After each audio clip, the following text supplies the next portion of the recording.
Friends, welcome back to our channel RL learning classes. आज हम पढ़ने वाले हैं क्या आईपीसी चैप्टर 6। आईपीसी 86 में हमने चैप्टर 5 लास्ट कंप्लीट किया था जिसमें 2 धाराएं थी और अब हम पढ़ेंगे चैप्टर 6 जो कि रिलेटेड है राज्य के विरुद्ध अपराध। अब देखिए आगे जैसे जैसे हम लोग बढ़ेंगे वहां पे धाराएं बहुत सारी होंगी, पर हमें जो इंपॉर्टेंट धाराएं हमें मेन उन पर फोकस करना है। ठीक है, हमें सारी धाराएं नहीं पढ़नी है। ऑब्वियस सी बात है 511 धाराएं हम लोग नहीं याद कर सकते, ठीक है, लेकिन कुछ धाराएं हैं जो कि इंपॉर्टेंट होती है, बहुत ज्यादा किसी भी पुलिस वाले के लिए यूज होती हैं, ठीक है, तो वो हमें पढ़नी है। ठीक है, तो ये कहां से कहां तक है? चैप्टर 121 से 130। इससे पहले हमने 120 ए भी पढ़ा था, आपको याद हो तो चैप्टर 5 में जो सेक्शन आया, ठीक है।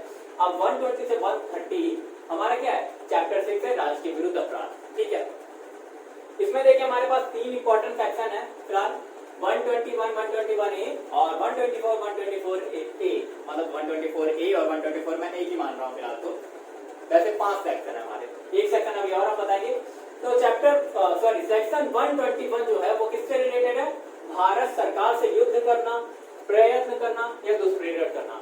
दुष्प्रेरण इससे पहले भी हम लोग पढ़ चुके हैं, है ना, ठीक है, तो आपको पता ही होगा दुष्प्रेरण का मतलब क्या होता है, उकसाना टाइप। ठीक है, तो भारत सरकार से युद्ध करना या प्रयत्न करना या उकसाना, इस केस में क्या होता है, आपको किस तरह का दंड मिलता है? या तो मृत्यु दंड मिलता है या फिर आजीवन कारावास प्लस जुर्माना मिलता है। ठीक है, मतलब कारावास प्लस जुर्माना या मृत्यु दंड। मृत्यु दंड के केस में जुर्माना देने की जरूरत क्या, मरना तो वैसे ही है ना। तो यहाँ पे दंड आपको मृत्यु दंड मिलेगा या फिर आजीवन कारावास प्लस जुर्माना। ठीक है, अब सेक्शन 121A लिखा है, इसका मतलब 121 से कुछ रिलेटेड वगैरह होगा। तो ये याद रखिए, जो सेक्शन 121 में जो भी आपके अपराध है, मतलब यही 3 अपराध, या फिर प्रयत्न करना, युद्ध करना, दुष्प्रेरण करना, या फिर इनको करने का षड्यंत्र करना। ठीक है, ठीक है, कॉन्स्पिरेसी जब हम करते हैं इन सारे कामों के लिए, इस तरह के अपराधों के लिए भारत से भीतर या भारत के बाहर रहकर, तो उस केस में क्या होता है? 121A हो जाता है। ठीक है, 121A सेक्शन लगता है हम लोगों का। ठीक है, तो यहाँ पे जब हम सेक्शन 121 में जो भी अपराध दिए उनको करने का जब षड्यंत्र करते हैं या उसमें शामिल होते हैं, तो हमें क्या लगता है? हमें हमारे ऊपर कौन सा सेक्शन लगता है? 121A लगता है कि भाई चलो 121A लगा चलते हैं। ठीक है, कारावास कठोर या सादा हो सकता है और प्लस जुर्माना हो सकता है। ठीक है, और 10 वर्ष तक का होगा। ठीक है, क्या होगा? कठोर कारावास या सादा कारावास हो सकता है, 10 वर्ष तक का प्लस जुर्माना होगा। ठीक है, ये बात समझ में आ गई। दंड, मेन दंड और क्या अपराध है, किस अपराध के लिए क्या दंड है, ये आपको याद रहने चाहिए। अब सेक्शन 124 आता है हमारा, भारत के राष्ट्रपति राज्यपाल के ऊपर हमला करना या कोशिश करना या उन्हें आतंकित करना किसी और काम के लिए। ठीक है, तो आतंकित करना आपको पता ही होगा कि उनको डराना धमकाना। और सदोष अवरोध के बारे में हम लोग बाद में देखेंगे। ये जो सदोष अवरोध है इसके बारे में डिफाइन किया गया है सेक्शन 339 में।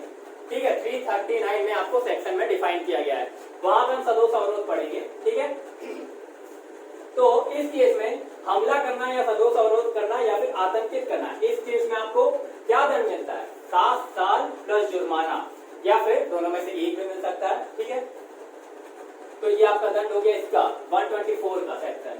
सेक्शन 124A में राजद्रोह की परिभाषा दिखाई गई है। इसके राजद्रोह का मतलब भारत सरकार के खिलाफ।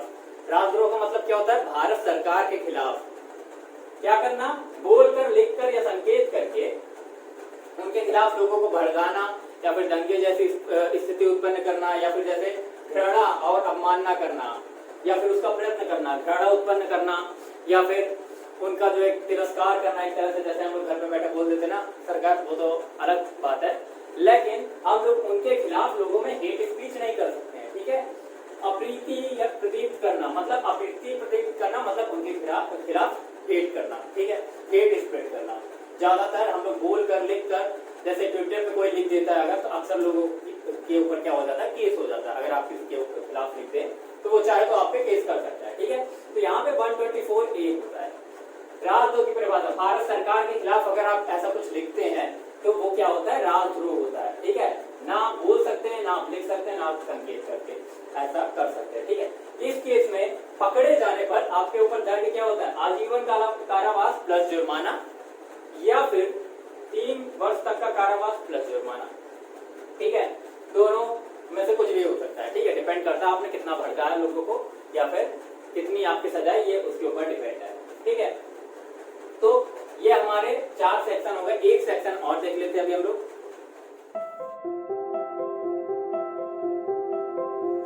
अब देखिए सेक्शन 130 है आपके सामने, और इसमें क्या है, युद्ध कैदी या राज कैदी, युद्ध में पकड़े हुए जो कैदी होते हैं, बाहर के जो भी कैदी मिलते हैं हमें वो, या फिर राज कैदी, उनको भगाने में अगर हम मदद करते हैं या उन्हें संश्रय देते हैं या फिर उनके पकड़े जाने पर रोकते हैं किसी को, जैसे पुलिस पकड़ने आई और हम लोग क्या हो गए, सामने खड़े हो गए और उन्हें नहीं पकड़ने दे रहे या गोली नहीं चलाने दे रहे, इस तरह का सीन है।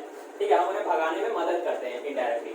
ठीक है, तो ये क्या है, इसके लिए भी आपके पास एक दंड है। वो दंड क्या है, आजीवन कारावास या फिर कारावास होगा 10 वर्ष का प्लस जुर्माना। ठीक है, तो यहाँ पे आपको क्या 10 वर्ष, कम से कम 10 वर्ष का कारावास प्लस जुर्माना होगा या फिर आजीवन कारावास होगा, ये आपका दंड है। वैसे भी आप युद्ध कैदी या किसी कैदी को भगाने में मदद करते हैं, संश्रय देते हैं, तो ये गलत बात है। ठीक है, आप उसको नहीं दे सकते ऐसा।